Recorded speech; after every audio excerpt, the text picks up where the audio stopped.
Hello everyone and welcome back to the channel of Race IS YouTube. I hope that you all are doing well and Race IS wishes you all the best with whatever preparation you are going through. So आज बात करने वाले हैं UP PCS के एक series को जिसके UP PCS का एक सीरीज जो कि रेस आईएएस ने स्टार्ट किया है UP PCS at finger tips. यहाँ बात कर रहे हैं हम यूपी पीसीएस के अलग अलग टॉपिक्स जो कि अभी आने वाले प्रीलिम्स के एग्जाम में आपके लिए बहुत ही ज्यादा लाभकारी होने वाला है, बहुत ही ज्यादा बेनिफिशियल होने वाला है। सो आई होप कि इससे पहले इस सीरीज के सारे वीडियोस आपने देख रखे हैं। प्लीज नोट इट डाउन कि ये जो टॉपिक्स हैं ये ऐसे जो टॉपिक्स हैं जो कि डायरेक्टली एकदम रिलेटेड हैं with the syllabus of UP PCS. तो आपको उसके आपकी जो भी प्रिपरेशन है आपको उसके अलावा इन सभी चीजों के लिए केवल एक सोर्स पे रिलाई करने की जरूरत है, that is the UP PCS at fingertip series of race IAS. तो without wasting any further time let us start.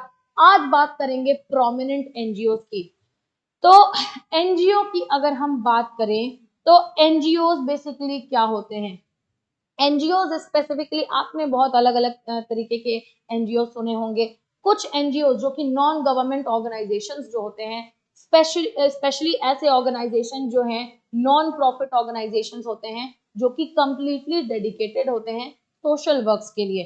तो सोशल वर्क के डायनेमिक एरिया में बहुत सारी चीजें आ सकती हैं। Some NGO might work for education, कुछ लोग एजुकेशन, कुछ लोग विमेन एम्पावरमेंट, कुछ लोग अलग अलग तरीके की चीजों में जो है एक्सपर्टीज लेकर के आते हैं अलग अलग एनजीओ के माध्यम से।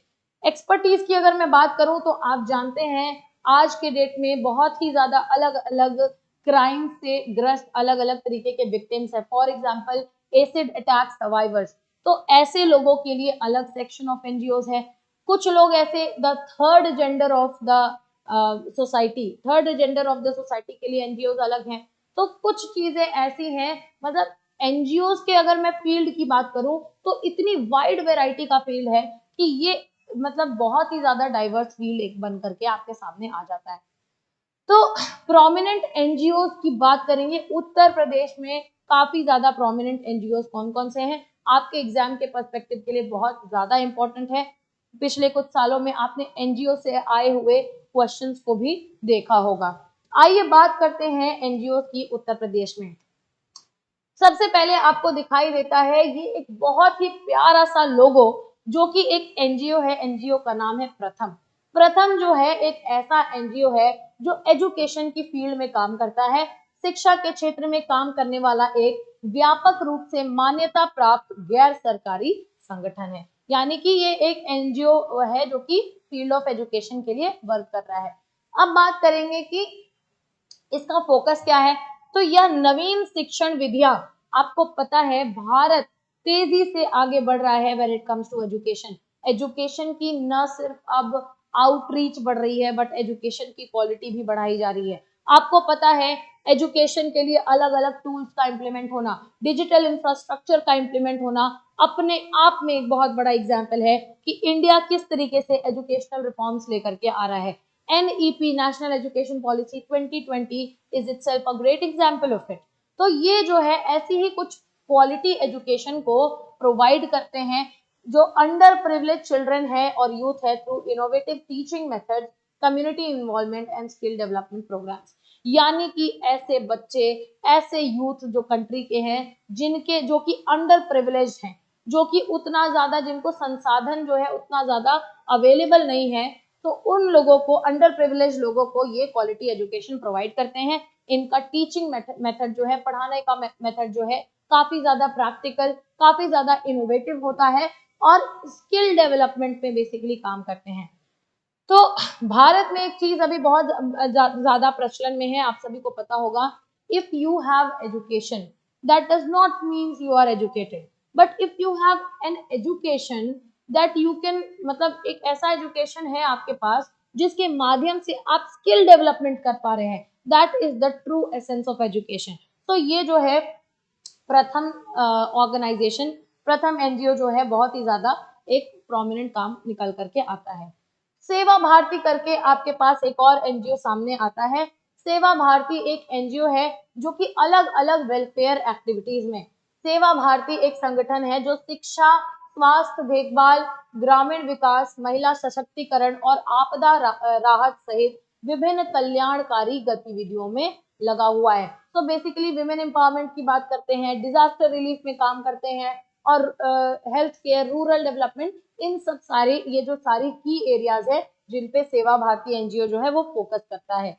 ये किसको सपोर्ट करते हैं? मार्जिनलाइज कम्युनिटीज, ऐसी कम्युनिटीज जो कि अंडर प्रिविलेज हैं, अगेन जिनके जो कि अपने बहुत सारे अधिकार, बहुत सारे अनुसाधनों से जो है जो वंचित हैं। And provide services in remote areas through various initiatives, अलग अलग तरीके के अभियान चलाते हैं, अलग अलग तरीके की जागरूकता अवेयरनेस कैंपेन्स चलाते हैं और ऐसे इनिशिएटिव से जो है जो रिमोट एरियाज हैं, रूरल एरियाज हैं, वहां पे सर्विसेज अपनी प्रोवाइड करते हैं। अब बात करेंगे MSEMVS, मानव संसाधन एवं महिला विकास संस्थान। तो MSEMVS के बारे में मैं आपको बता दूं, इसका चेन जो है वो बहुत ही बड़ा है, बहुत ही सारे इसके ब्रांचेस हैं। रूरल डेवलपमेंट पे जो है काम करता है, वुमेन एम्पावरमेंट, महिला सशक्तिकरण पे काम करता है और सस्टेनेबल एग्रीकल्चर पे काम करता है, टिकाऊ कृषि पर केंद्रित है। वे आजीविका कार्यक्रमों, कौशल प्रशिक्षण यानी कि बेसिकली यहाँ पे स्किल की बात कर रहे हैं, स्किल ट्रेनिंग और क्षमता निर्माण यानी कैपेसिटी बिल्डिंग्स पहल के माध्यम से आत्मनिर्भर और टिकाऊ समुदाय बनाने की दिशा में काम करते हैं। तो बेसिकली इनका मोटिव क्या है? इनका मोटिव अलग अलग सेक्शंस ऑफ द सोसाइटी को क्या करते हैं? ये बेसिकली ये आत्मनिर्भर, सेल्फ रिलायंट बनाने का काम करते हैं। आगे चलते हैं, सुलभ इंटरनेशनल आपने बहुत बार न्यूज में सुना होगा। ये एक ऐसा एनजीओ है, आप देख सकते हैं इनके अपने म्यूजियम्स भी हैं। एक ऐसा एनजीओ है जो कि सैनिटेशन के सेक्टर में डिस्टिंक्शन अचीव कर रहा है, यानी कि when it comes to health, hygiene and sanitation, Sulabh international जो है इसी पर्सपेक्टिव में काम करता है। ये प्रोमोट करते हैं सैनिटेशन एंड हाइजीन प्रैक्टिसेस, स्वच्छता और स्वच्छता प्रथाओं को बढ़ावा देते हैं, पहली चीज। दूसरी चीज क्या है? सार्वजनिक शौचालयों का निर्माण और रख रखाव करते हैं, स्वच्छ और सुरक्षित स्वच्छता सुविधाओं के महत्व के बारे में जागरूकता बढ़ाते हैं। तो ये कुछ ऐसी चीजें हैं, पब्लिक टॉयलेट्स मेंटेन करना, लोगों को clean and safe sanitation facility के बारे में अवगत कराना, ये कुछ इनके की डेवलपमेंट्स है, की एरियाज है। आप देख सकते हैं ये इनका पूरा का पूरा म्यूजियम है, health and hygiene and sanitation का म्यूजियम। आप इस म्यूजियम में एंटर करते हैं, आपको अलग अलग तरीके की, एक रूरल हाउस होल्ड से लेकर के एक रिच क्लास हाउस होल्ड में किस तरीके का सैनिटेशन, किस तरीके के पब्लिक किस तरीके के टॉयलेट मेंटेनेंस होने चाहिए एक रिच क्लास की सोसाइटी में और एक जो है पुअर क्लास सोसाइटी के, बेसिकली सोसाइटीज के अंतर्गत जो पब्लिक टॉयलेट्स होते हैं उन सभी का जो है एक प्रदर्शन करता है, ताकि आपको पता है आज भी सोसाइटी में it is a very big taboo, ये एक बहुत हवाई वाली बातें हैं कि किस तरीके से टॉयलेट और शौच की बात इतने खुलेआम आकर के लोग कर रहे हैं। तो आप भी आज के डेट में ऑर्थोडॉक्स माइंडसेट के लोगों को देखेंगे तो they will not talk about these things, they will never mention these things, और अगर गलती से उनके घर की महिलाओं ने मेंशन कर दिया then that is a big sin, that is a big crime. So यहाँ पे उन सारे टैबूज को तोड़ने का भी काम करते हैं। इसके ऊपर मूवी भी आ रखी है, आपने देखा होगा, टॉयलेट एक प्रेम कथा। आगे चलेंगे,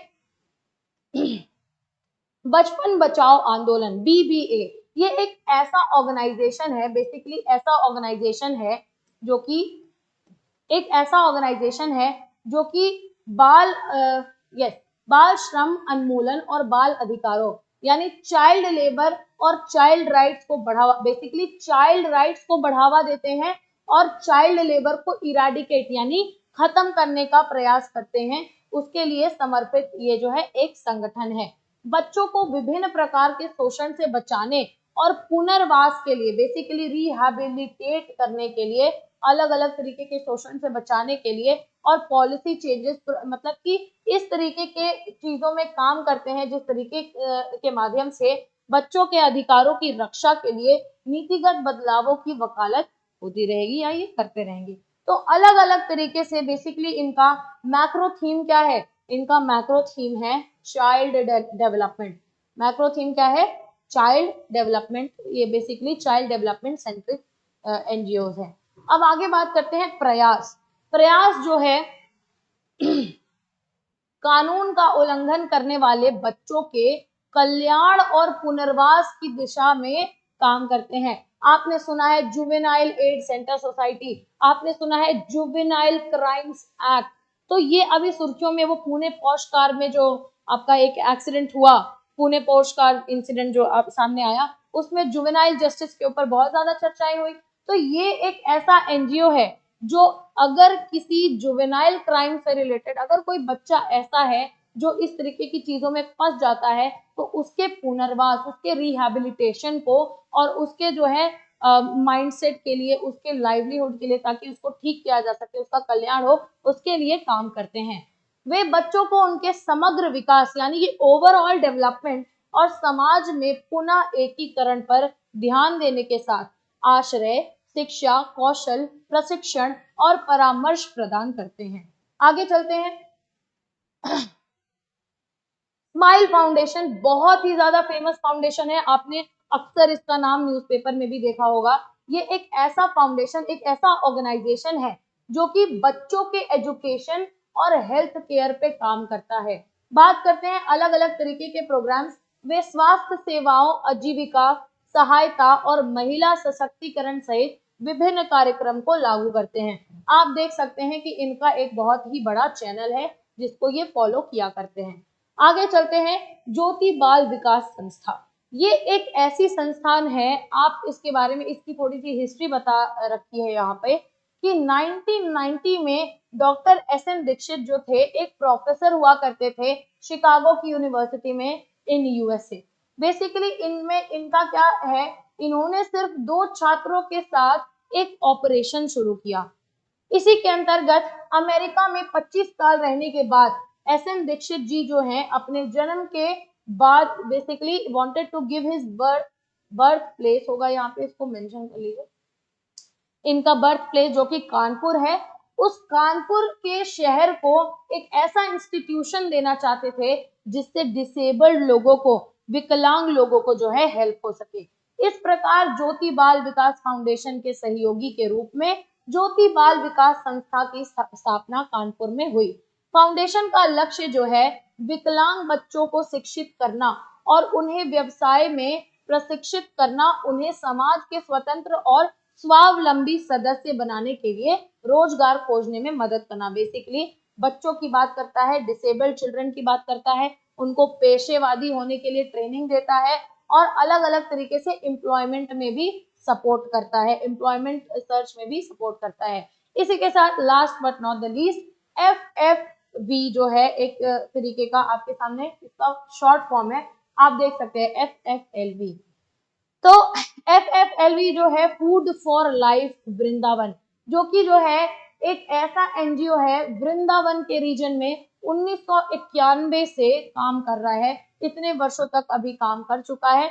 इसके कार्यों में मुफ्त भोजन वितरण, सबसे पहले फ्री फूड डिस्ट्रीब्यूशन होता है, प्लांटेशन होता है, बेसिकली पौधारोपण करते हैं, वृक्षारोपण करते हैं, पेपर रिसाइकलिंग करते हैं, कागज रिसाइकलिंग, जैविक खेती यानी ऑर्गेनिक फार्मिंग, सीलिंग और एम्ब्रॉयडरी सेंटर्स करते हैं, कढ़ाई केंद्र, ग्रामीण महिलाओं के लिए प्रशिक्षण यानी ट्रेनिंग और employment opportunities for rural women. इसी के साथ इनके अपने स्कूल्स भी चलते हैं वृंदावन में, भारत के वृंदावन में, जहां फ्री एजुकेशन प्रोवाइड करते हैं, फूड ट्रेनिंग, स्किल्ड ट्रेनिंग जिसको कहते हैं, और मेडिकल सपोर्ट प्रोवाइड करते हैं फॉर ओवर 1500 गर्ल्स।